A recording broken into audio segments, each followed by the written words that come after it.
In this video, I will use the Hammerhood from Dragon Quest Monsters as a Pokémon in Fire Red. Hammerhood appears in almost all DQM games as a physical attacker that's accessible very early, and this is reflected in his stats. For his stats as a Pokémon, I used an average of his original stats and 3DS stats, weighted slightly more in favor of the original.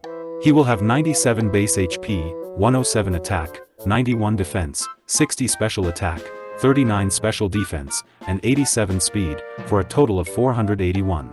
This is terrible by modern standards, but actually very decent in Gen 3. His default skill set in Terry's Wonderland 3D is Huntsman, which contains most family-specific slashes, but those can't be replicated in Pokémon without the Gen 6 move Freeze Dry. It also contains skills that already exist in Pokémon, for example, Penny Pincher is just Payday, and Klepto Clobber is just Thief or Covet. I also gave him a few moves like Brutal Swing and Wood Hammer to fit his theme. Note that Gigaton Hammer can't be properly recreated in this gen. It originally can't be used twice in a row, but the user can still pick a different move on the next turn. I think that's way too overpowered anyway, even though Tinkaton is awful, so I just gave it a recharge turn like Hyper Beam. I will set up a Hammerhood with perfect IVs and pre-applied EVs. He will have a neutral nature, because I can edit the base stats directly to make adjustments if necessary. He's in the Beast family, which is basically the ground type in Pokémon. I gave him Dark as a secondary type because of his hood and skills, and to give Stab to Brutal Swing to make it less bad. I gave him an ability based on the fact that he often fumbles his attacks as an enemy. It's basically a weaker hustle that only applies to a few weapon-based moves, making them do a third more damage at the cost of 20% accuracy. Affected moves are in caps. EV-wise, max attack and special defense are forced. 107 attack is barely above average without nature boost, even by Gen 3 standards, and 39 special defense is simply dreadful. Luckily, his HP and physical defense are good enough as is, so is his speed. He levels up at a medium rate in the original DQM games, so I put him in the standard 1 million experience group. This should allow him to learn all of his moves, without ending up too overleveled. The early game trainers and wild Pokémon in Gen 1 give abysmal experience, so I was only level 12 at Brock's gym, even after beating the optional rival and all those bug catchers in Viridian Forest. The Hammerhood gets Psych Up as a trait in the Joker games and TW3D. It has a completely different effect than in Pokémon, and what it does is gather tension to allow your next attack or skill to do more damage. It's only useful for catching monsters, outside of some edge cases.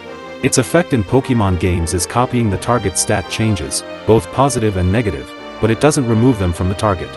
It's just a worse version of Heart Swap when used on enemies, but it actually proved useful in this battle, since it allowed me to copy the defense boosts from Defense Curl.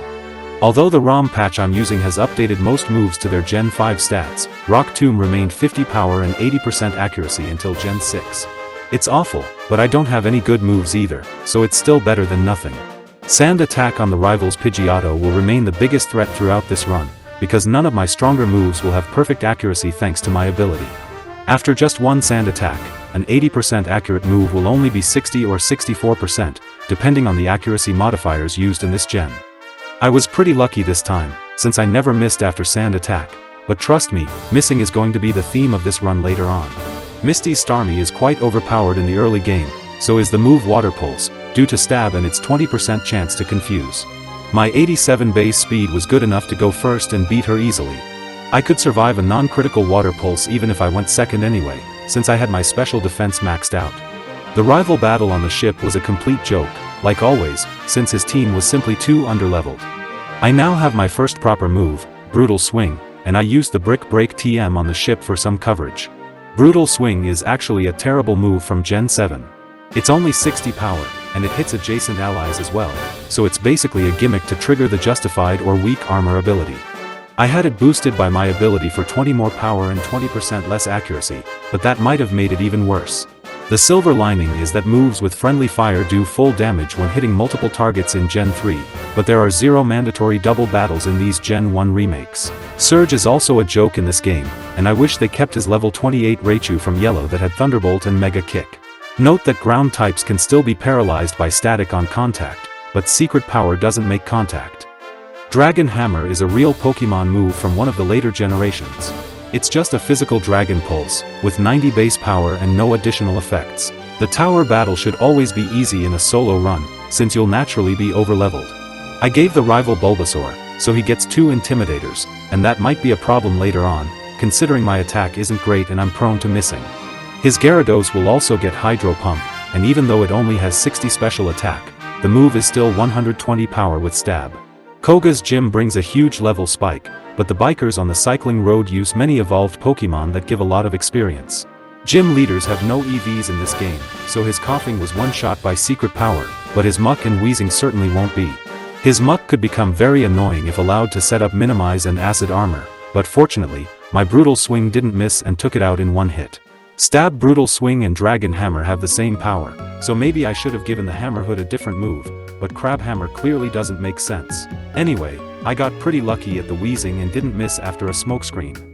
I forgot about Erica's gym as it's just so out of the way, and it wasn't nearly as easy as it should be at my level, thanks to me missing and getting paralyzed. I should have kept secret power and gotten rid of Dragon Hammer, but whatever, I still won, and that's all that matters. Wood Hammer is definitely the most thematic move this little guy has, as he literally wields a wooden hammer, but it's not a good move due to the 33% recoil.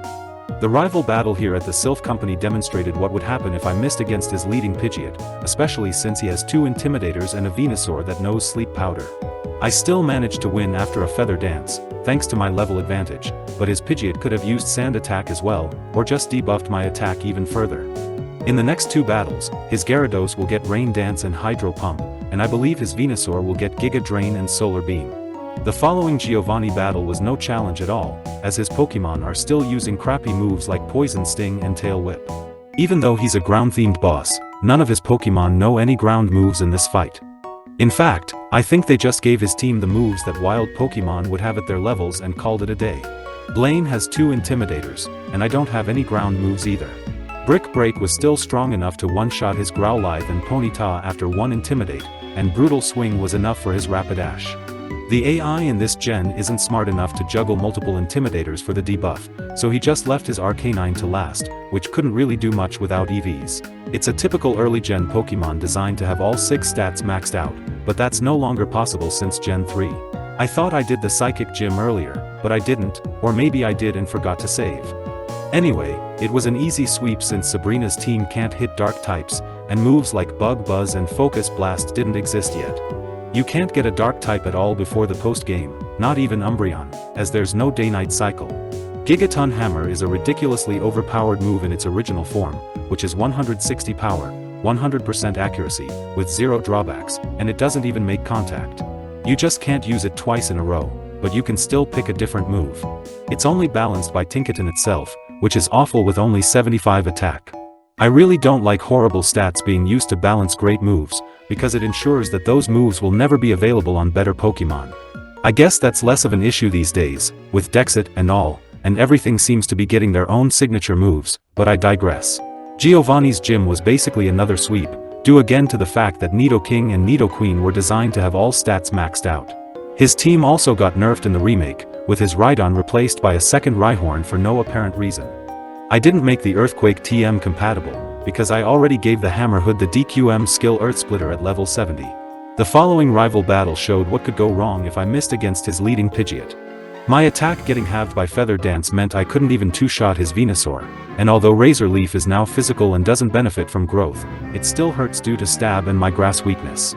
His Gyarados has Intimidate to cut my attack even further, and it has Rain Dance and Hydro Pump, so there's no way I could win if I got hit by Feather Dance. I had to one-shot his Pidgeot without missing, but Gigaton Hammer wasn't necessary since a Brutal Swing would have been enough with my attack stat intact. I got lucky there against his Gyarados, as I landed a crit, or it could have taken me out. The rest of his team wasn't much threat, and his Alakazam couldn't hit dark types at all. Here are my stats and moves for the Pokemon League. Attack is my only good stat, and it's only above average. My defenses are okay as I have decent HP, and I should outrun everything except Lance's Aerodactyl. I have 4 boosted moves, but they all suffer from the 20% accuracy penalty. I equipped an Aspear Berry for Lorelei, just in case I got frozen. I could easily one-shot everything on her team, but the problem was as always, missing. As you can see, I missed 2 wood hammers in a row against her Dugong, so I had to eat an Ice Beam. But fortunately, I didn't miss against the rest of her Pokemon, and the Cloyster doesn't have much HP. I had to try Gigaton Hammer against her Lapras, or I would have KO'd myself with the recoil damage. You'd think Bruno would be hard as I'm part dark type, but no, he was an embarrassing pushover like always. Gen 1 fighting types are already terrible due to low stats and bad moves, but he thinks they are still not bad enough and put 2 Onyx on his team. Well, it's not like Primeape and Poliwrath would have helped him defeat me. His only Pokémon that could threaten me was Machamp, but I could just nuke it with Gigaton Hammer. By the way, Earth Splitter is an AoE physical skill in DQM games, and does Sizz and Donk damage in TW3D. I gave it 110 base power and 85% accuracy like I did with similar skills, and with my ability in this run, it gets boosted to 147 power but only has 68% accuracy.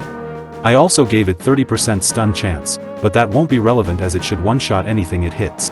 I needed a boosting move, so I learned Bulk Up and replaced Gigaton Hammer due to its recharge turn, but that was a big mistake, as you'll soon see. Anyway, Agatha was easy as I could one-shot everything on her team, provided I didn't miss, and I equipped a Lum Berry just in case. Lance wasn't really a problem either, thanks mainly to the horrendous moveset on his leading Gyarados that consists of Twister, Dragon Rage, Bite, and Hyper Beam. Since Hyper Beam is now special, and Dragon Rage does fixed damage, it's just a setup fodder. They should have given it moves like Dragon Dance, Thunder Wave, and Earthquake to deter setups. Maybe they did in the second round, but that requires completing the entire post-game to unlock, which takes forever and I can't be bothered. Fumbling my attacks continues to be the theme of this run, as I just missed Brutal Swing on his Dragonite 3 times in a row.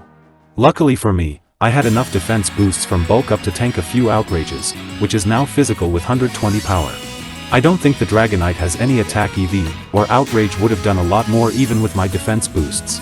Sand attack once again proved to be a huge issue in the champion battle. I missed a Brutal Swing and got sand attacked 4 times, which meant I'd probably never hit again. I tried to boost my attack and defense with Bulk Up, but that didn't work since I had no recovery, and his Venusaur had Solar Beam.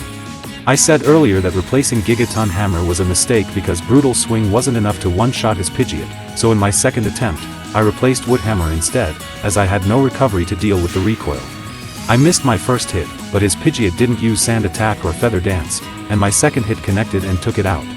His Venusaur will always use Solar Beam due to my grass weakness, so I just need to not miss Earth Splitter. I had nothing to one-shot his Gyarados, so I took the chance to use Bulk Up to offset its Intimidate. I don't know why it still has Dragon Rage, but I won't complain. His Alakazam can't hit dark types, so I just set up on it, since he still has an Arcanine with Intimidate. Future Sight can actually hit dark types here as it does typeless damage, but it's still classified as Psychic type, so the AI won't pick it. His Rhydon couldn't do anything when I had so much defense from Bulk Up, and I should survive a Fire Blast from his Arcanine, depending on its EV spread. Well, I didn't miss, so I never had to find out. In conclusion, this run really shows that trading accuracy for power is almost never worth it, because one untimely miss could lose you the game, especially in the battle facilities and PvP where you won't have a level advantage. Thanks for watching.